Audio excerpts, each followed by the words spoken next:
So, not all of us actually speak English. Some of us speak many other languages, and sometimes our clients speak other languages as well. Within Perfix, it's dedicated for many languages. You'll see that my system language and my language, of course, is English. Okay, but if I had a staff member who was who spoke a different language, they could actually, just by going to their profile page over here, they could switch the system language, the language that they're seeing on the screens, to their language of choice. And then what will happen is, as you move through Perfix and you're moving through the default module, because the language changes only apply to the default modules, you'll see that that those changes are made, that it's appearing that same way. And the same can be done for your customers. Thank goodness I know where all the things are.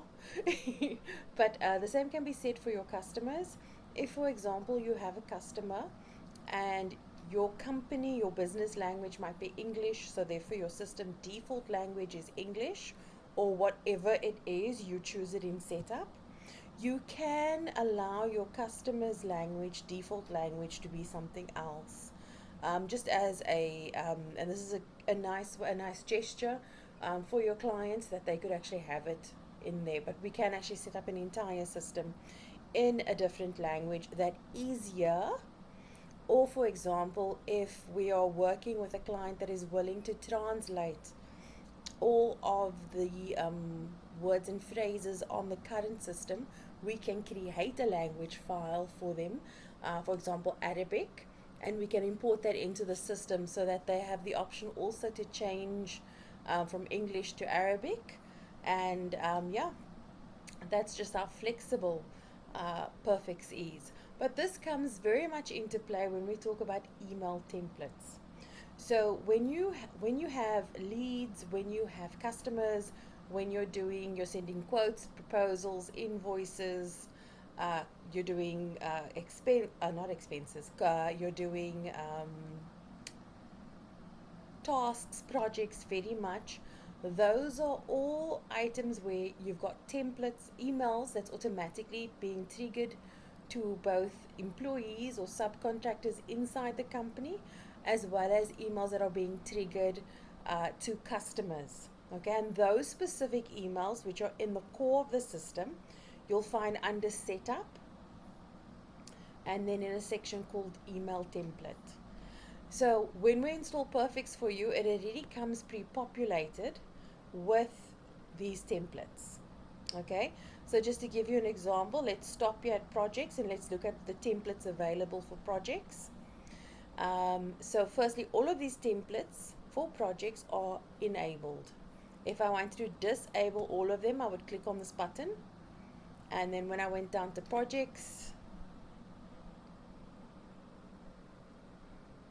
you see the line through. So none of these emails would be sent, even if when I have a contacts email notifications on for projects, because I've disabled the projects emails, it will not be sent to them. Okay, so we'll enable that right now. So let's just take a look at, okay, let's start at the beginning. Right, we have a standard template for when we send out quotes to clients, and obviously a thank you template if they say thank you to that. If they accept or decline, we've got a template, an email that goes and actually notifies whichever staff member works that department who is assigned to that quote. When we're working with contracts in the system, which we'll get to later on, we also have standard emails that go with that to when it gets sent to the client. And if you want to make a change to any of the templates, you simply click on them. And then over here, you can change the template.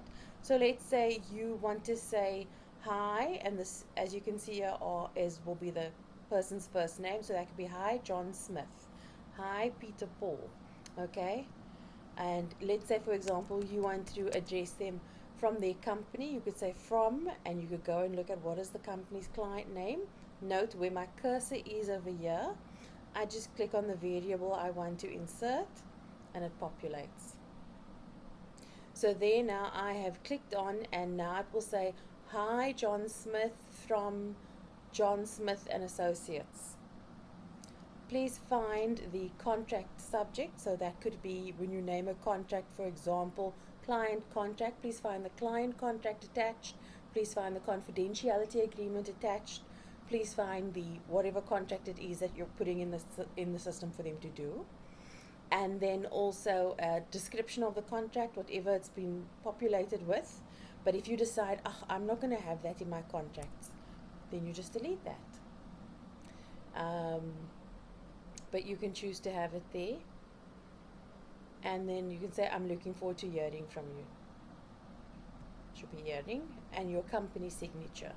Your email company signature. And then you would normally go and save that. I'll come back to the email customer signature. So the templates itself, most of them are only available in English.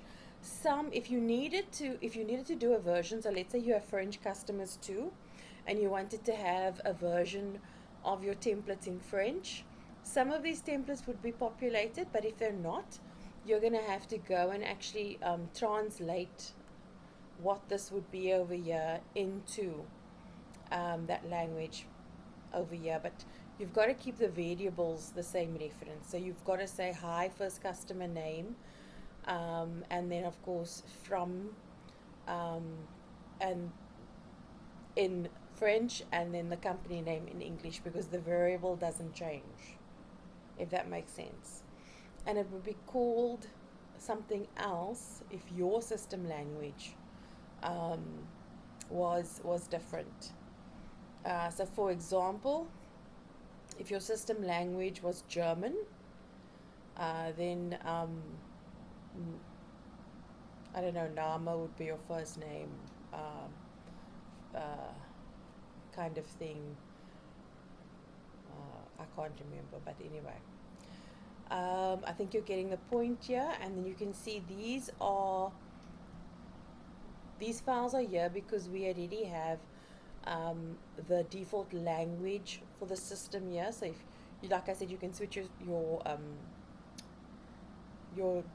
system into certain languages like Polish, Bulgarian, Russian, Chinese, Japanese, Portuguese, and Brazilian Portuguese kind of thing, French, and even Canadian French.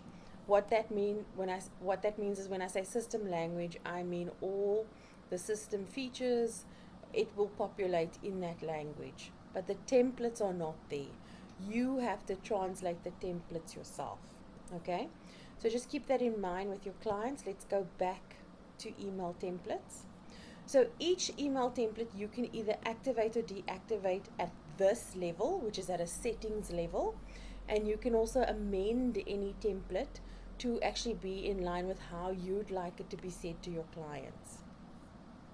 So sometimes you got to think about what sections in your business you're using the system with.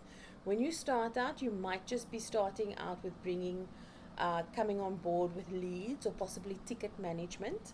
So then I'd say to you, go and have a look through the templates that the system provides.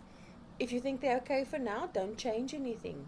You can always come back 6 months to a year later and you can change things as they go there. You can go as far as saying in the times of, like, let's say, like at the end of the year, you can wish people well for the holidays and a good new year, and then just for that December-Jan period, you could amend sort of your sign-off or your signature possibly on the template, and it would be like that for that month or two. If we were in a certain season, if summer's coming up or something and you wanted to change the theme of your template, you come and make those changes here in the templates, and you could insert things in the templates so it would actually look a lot better.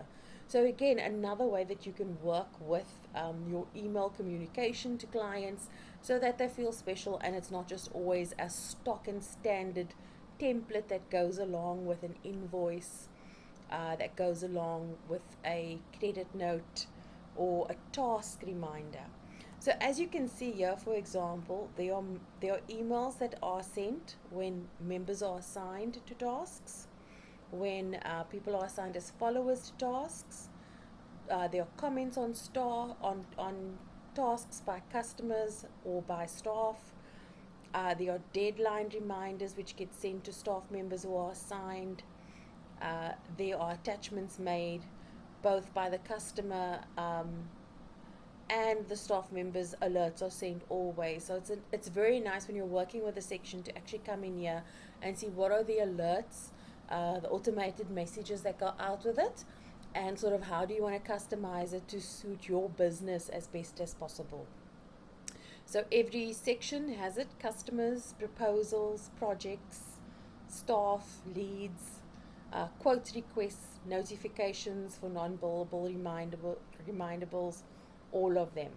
Okay, so that's our first section, and that's focused on the standard email templates that we have in place. Within our next section, we're actually going to talk through our additional module, which is the email template module.